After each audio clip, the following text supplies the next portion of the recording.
ഇപ്പോഴും ഒരു സംശയമുള്ളത്, ഇപ്പോൾ സംഘപരിവാർ പ്രധാനമായിട്ടും BJPയും രാഹുൽ ഈശ്വർ അടക്കമുള്ള അദ്ദേഹത്തിന് ബന്ധു അടക്കമുള്ളവർ പറയുന്നത് കുറ്റമൊന്നും ചെയ്തിട്ടില്ല, ദൈവത്തിന്റെ അനുജ്ഞ, അയ്യപ്പന്റെ അനുജ്ഞ കൊടുത്തിട്ടില്ല എന്ന് എങ്ങനെയാണ് SIT കണ്ടെത്തുന്നത് എന്നൊരു ചോദ്യമാണ് അവർ ചോദിക്കുന്നത്. പക്ഷേ അനുജ്ഞ ഒരു രേഖയാണെന്നും അത് ദേവസ്വം ബോർഡിന് കൊടുക്കേണ്ട ബൈ ഡോക്യുമെന്റ്, രേഖാമൂലം തന്നെ രേഖപ്പെടുത്തി കൊടുക്കേണ്ടതാണെന്നുള്ളതാണ് വസ്തുത. പക്ഷേ ഇപ്പോഴും BJP ഇതിന് പൂർണ്ണ പിന്തുണ പ്രഖ്യാപിച്ചിരിക്കുകയാണ്. ഇതുവരെ SIT അന്വേഷണത്തെ സ്വാഗതം ചെയ്തിരുന്നവർ ഹൈക്കോടതിയുടെ മേൽനോട്ടത്തിലൂടെ അന്വേഷണത്തിൽ സംശയം പ്രകടിപ്പിച്ചു തുടങ്ങിയിരിക്കുന്നു. ശബരിമല സ്ത്രീ പ്രവേശനത്തിന്റെ തനി ആവർത്തനം ഇങ്ങനെ തന്നെയായിരുന്നല്ലോ. ശബരിമലയിലെ സ്ത്രീ പ്രവേശന വിധി വരുമ്പോൾ ആദ്യം അനുകൂലിച്ച ആളുകളോ 24 മണിക്കൂർ കൊണ്ട് മലക്കമർത്തിയത് നമ്മൾ കണ്ടതാണ്. ഈ ശബരിമല അയ്യപ്പന്റെ അനുജ്ഞ അതിൻ്റെ ആവശ്യമില്ലെന്നും അല്ലെങ്കിൽ കൊടുത്തില്ലെന്ന് നിങ്ങൾക്ക് എങ്ങനെ അറിയാമെന്നും ചോദിക്കുന്നവർ 2024 അവസാനമായി ഈ സ്വർണ്ണപ്പാളികൾ ഇളക്കിക്കൊണ്ട് പോകുമ്പോൾ ആ സമയത്ത് അനുജ്ഞ വാങ്ങുകയും അത് എഴുതി കൊടുക്കുകയും ചെയ്തിരുന്നു അന്ന് ചുമതല ഉണ്ടായിരുന്ന തന്ത്രി. അപ്പോൾ 2024 ആ അനുജ്ഞ എഴുതി കൊടുക്കാം, 2019 കൊടുക്കാനാവില്ല. ഇനി അഥവാ കൊടുത്തില്ല എന്ന് പറഞ്ഞാൽ ചോദിച്ചില്ല എന്നാണല്ലോ.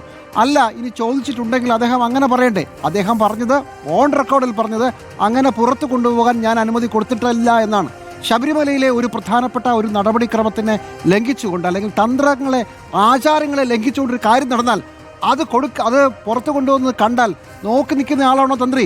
ഈ താഴ്മൺ കുടുംബം തന്നെയല്ലേ 2019 ശബരിമലയിലെ സ്ത്രീ പ്രവേശന വിധി വരുമ്പോൾ ആചാര ലംഘനമാണ്, അതുകൊണ്ട് ഇത് അനുവദിക്കാനാവില്ല എന്ന് പറഞ്ഞ് വലിയ ബഹളം ഉണ്ടാക്കിയത്. അപ്പോൾ അങ്ങനെ ചെയ്ത ഒരു പശ്ചാത്തലമുള്ള ആളുകൾക്ക് ഇങ്ങനെ ഒരു സംഭവം നടക്കുമ്പോൾ അത് ആചാരങ്ങൾക്ക് വിരുദ്ധമാണെങ്കിൽ, അദ്ദേഹം തന്നെ പറഞ്ഞു എൻ്റെ അനുമതിയോട് കൂടിയല്ല ആണെങ്കിൽ അത് പറയാനുള്ള ഉത്തരവാദിത്വം അദ്ദേഹത്തിനുണ്ട്, അദ്ദേഹം ചെയ്തില്ല. 2, എന്തുകൊണ്ട് അങ്ങനെ ചെയ്തില്ല എന്നുള്ളതാണ് ചോദ്യം.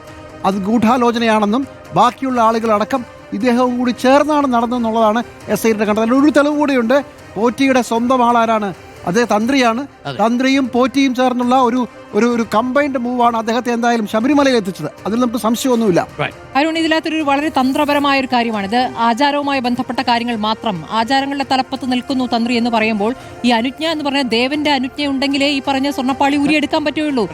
അതിൽ അദ്ദേഹത്തിന് എതിർപ്പുണ്ടെങ്കിൽ രേഖാമൂലം എഴുതി കൊടുക്കണം, തടസ്സ ഹർജി ഒപ്പിട്ട് കൊടുക്കണം. ഇതൊന്നും ചെയ്യാതെ കണ്ണടച്ച് നിൽക്കുന്നതാണ് ഏറ്റവും വലിയ പിഴവ്. അത് ആചാരപരമായ വീഴ്ചയാണെന്ന് പറയുമ്പോൾ അതിൽ നിയമപരമായി നിൽക്കുമോ എന്നുള്ള ചോദ്യമാണ് തിരിച്ച് ബുദ്ധിപൂർവ്വം ചോദിക്കുന്നത്. പക്ഷേ ഇത് ബുദ്ധിപൂർവ്വം അതിനെ തിരിച്ച് ഖണ്ഡിക്കാനുള്ള കാര്യങ്ങൾ അവിടെ കിടക്കുന്നു എന്നുള്ളതാണ്. നമുക്ക് എന്തായാലും ഒരു ചെറിയ ഇടവേള വേണം. ഇടവേളയ്ക്ക് ശേഷം തിരികെ വരുമ്പോൾ ഇതുവരെ സംഭവിച്ചതിന്റെ ഒരു രത്നച്ചുരുക്കം നമുക്ക് കാണാം, പ്രതികരണങ്ങൾ നമുക്ക് കാണാം, ഇതെങ്ങോട്ട് പോകുന്നു എന്നുള്ളത് നമുക്ക് നോക്കാം, വിശദമായി തന്നെ നമുക്ക് പരിശോധിക്കാം.